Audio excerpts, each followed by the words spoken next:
السلام عليكم ورحمة الله تعالى وبركاته. أهلا وسهلا ومرحبا بكم متابعي ومتابعات القناة في هذه الحلقة الجديدة واللي غادي نخصوها إن شاء الله للترند المغربي واللي هو موضوع روعة بيوتي. طبعا في الآونة الأخيرة كل شيء كيتكلم في الموضوع ديال روعة بيوتي بين مؤيدين ومعارضين بخصوص النطق بالحكم اللي صدر في حقها. بداية روعة بيوتي كما هو معروف أنها ناشطة في الانستغرام وكذلك يوتيوبر مغربي معروفة عندها جمهور كبير. طبعا في السنة المنصرمة على ما أعتقد في شهر مارس كانت خرجت بواحد الفيديو في قلب واحد المجمع سكني بمدينة بوسكورة تابع لواحد الشركة سميتها بانوراميك.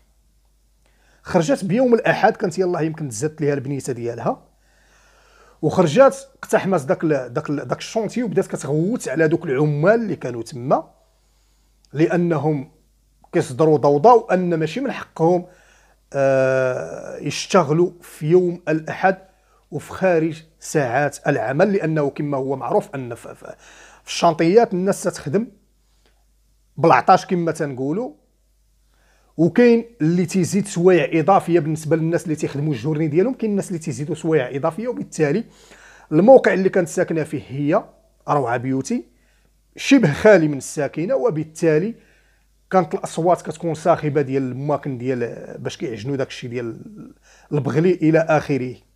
السيده خرجات صورات واحد المقطع الفيديو وهي تتغوت. انا غادي نخلي لكم واحد البارتيه. اليوم بيا ولا بيكم حتى واحد ما بغى يحشم. هاد ايغيسبونسابيلتي اللي كاين خرجوا فين توصل. ما كنفهموش بانه السيمانه كامله بنادم راسو طرطق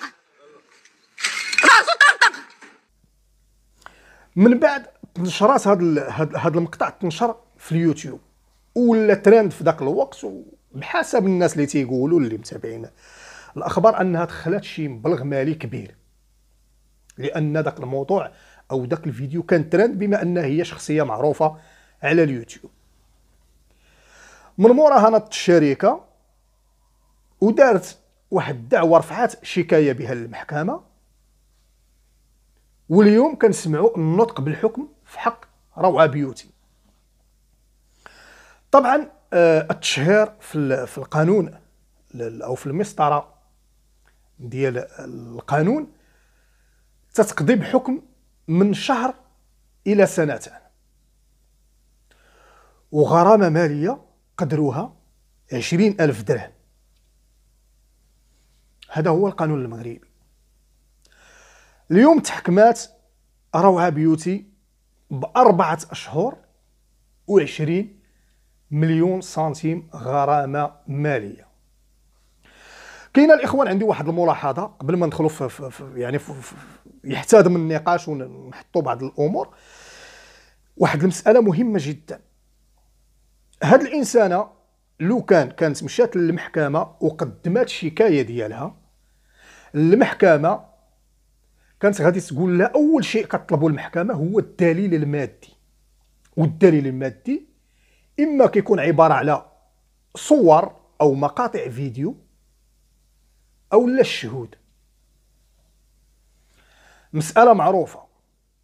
وباش ان مواطنه مغربيه غادي تمشي تلتجأ للقضاء ضد شركه ولو انها يعني معروفه ونقدروا نقولوا ان الوضع الاجتماعي ديالها شي شويه مزيان، الا انها ما غادي تصور حتى شي حاجه، كيلزمها الدليل. السيده دخلات صورات نزلت فيديو، الشركه منين شافت الفيديو طلع في الترند مشاو قدموا ضدها شكايه. ليس هذا فقط بل اكثر من ذلك. هاد الشركه ناضت بانوراميك وناضوا حجزوا داروا شكايه باش يحجزوا لها على الاملاك ديالها، باعتبار ان 20 مليون سنتيم ما كافياهمش. بغاو يطلعوا المشروع على ظهرها وطالبوها ب 300 مليون سنتيم. طبعا حنا كنعطيكم هاد الاخبار هذه بناء على المصادر اللي كاينه في محركات البحث، الاخبار الحصريه المتداوله. طلبوا لها 300 مليون سنتيم. في البدايه منين كانت لاحت في شهر مارس ديال العام الاول 2024 كانت لاحت الفيديو، ناضوا الناس بزاف وانتقدوها بزاف ديال الناس في مواقع التواصل الاجتماعي، باعتبار ان هذيك الانسانه ما كانش خصها تدخل داك الشركه لان الموضوع بطبيعه الحال غير قانوني، وما كانش عليها توجه الصرخه ديالها للعمال البناء. ما عندهم ما يديروا لها صراحه، كان خصها تتكلم مع شي واحد مسؤول. وحتى لو كانت التجأت للقضاء المغربي ما غادي تصور حتى شي حاجه من شركه. اذا التوثيق في المغرب، توثيق الجريمه ولا حق غير مشروط، الا في بعض الحالات الاستثنائيه اللي ما غاديش نتكلموا عليها لان ماشي موضوع الحلقه ديالنا. الور السيده منين صورت هذا الفيديو نورمالمون كانوا خصهم ياخذوا بعين الاعتبار هذه الخروقات اللي كيديروا هاد الشركات، لان الشركه في المقالات اللي قريتها انايا وفي الاخبار اللي تنشرات ان الشركه استنكرات ان العمال او انها كتمارس عمليه البناء في نهار الحد او بنهار الحد. لذلك انا شخصيا وبزاف ديال الناس اللي غادي يشاطروني الراي، ماشي بالضروره ان هذا الانسان باعتبارها واحد الوجه كما غادي نقولوا شبه اعلامي معروفه في المغرب، غادي تستغل الصوره ديالها او تستغل انها دخلت اموال طائله بداك الفيديو اللي كانت لونسات عام الاول وطالبها ب 300 مليون سنتيم. شي حاجه اللي يعني ما خرجاش اصلا المشرع المغربي والحكومه عفوا العقوبه، استسمح العقوبه كتبدا من شهر حتى لسنتين، واقصى غرامه ماليه هي 20 مليون سنتيم، وداك الشيء اللي حكموا عليه ب 20 مليون سنتيم. طبعا المجتمع المغربي كما حنا تنعرفوا تيحكم بالعاطفه،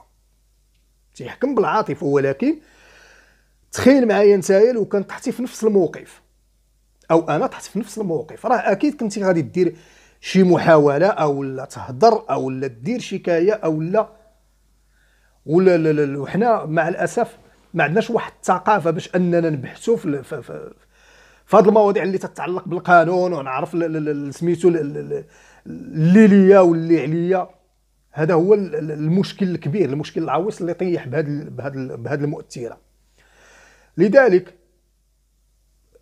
انا واعوذ بالله من قولت انا ارتئي ان هاد الشركه يعني فايرات مع هاد الانسانه هذه، وانها يعني راه ماشي من حقها انها توصلها للقضاء المغربي وهما تينتهكوا حرمات المواطن باش تقيل نهار كامل نخدم المواكن، وفي النهايه منين يعني الانسان يشهر بهم ويلتجئوا للقضاء يوليو يطالبوا بشي حوايج اللي هي كبيره تفوق حتى التصور. واش هاد الانسانه في النظريه ديالكم تكون عندها 30 مليون وباش من حق كيطالبوا انهم يحجزوا لها على الحسابات البنكيه ديالها؟ باش من حق 300 مليون سنتيم واش كيسحب 300 مليون سنتيم؟ راه 300 مليون سنتيم راه ممكن تبني درب كامل على قدو. لذلك بالنسبه للمتابع الكريم حاولوا تخليوا لنا ردود الفعل ديالكم والاراء ديالكم بخصوص هذا، نحاولوا نديروه موضوع يكون طرح للنقاش باش نستافدوا وتستافدوا حتى نتوما، وحبذا لو ان هذا الموضوع هذا يتبارطاجا باش الانسان يعني في المستقبل ما يطيحش بحال هذه الخروقات الغير قانونيه، انك طيح في واحد المشكل تنوض مباشره كتصورها. مازال غادي يجي واحد الوقت اللي غادي نوليو بحسب ما ارتئي انا نوليو دايرين بحال المعصره، ممنوع تصور على برا، لانه من حقي انك تكون واخا تكون تتصور مثلا انت فلوق بنت انا معك في ذاك الفلوق، ممكن نطالب العداله انك تحذف ذاك الفيديو او لا ندير معك شي مساءله قضائيه بخصوص انه ما عندكش الحق مثلا باش تصورني او نبان معك، ولو ان الفعل يقدر يكون غير متعمد. لذلك كنتمنى من المتابع الكريم انه يبارطاجي هذا الفيديو، ان الرساله توصل باش الانسان يحاول يقرا شي شويه القانون ويعرف شنو كاين في سميتو في النوازل، ويعرف المشرع المغربي شنو قال، وقبل ما ينوض الانسان يفكر انه يدير شي خطوه ولا شي حاجه يحاول يقرا ويبحث. دابا راه ما بقى الانسان ما بحتاجش انه يدخل لمحركات البحث، سولوا فقط شات جي بي تي غادي يعطيكم الاجابه في غضون ثواني. اذا اخواني اخواتي كنتمنى ان الموضوع ديال الحلقه ما يكونش طويل بزاف، ونتلاقاو ان شاء الله في حلقه جديده، والله يطلق سراح روعه بيوتي وبسلامه.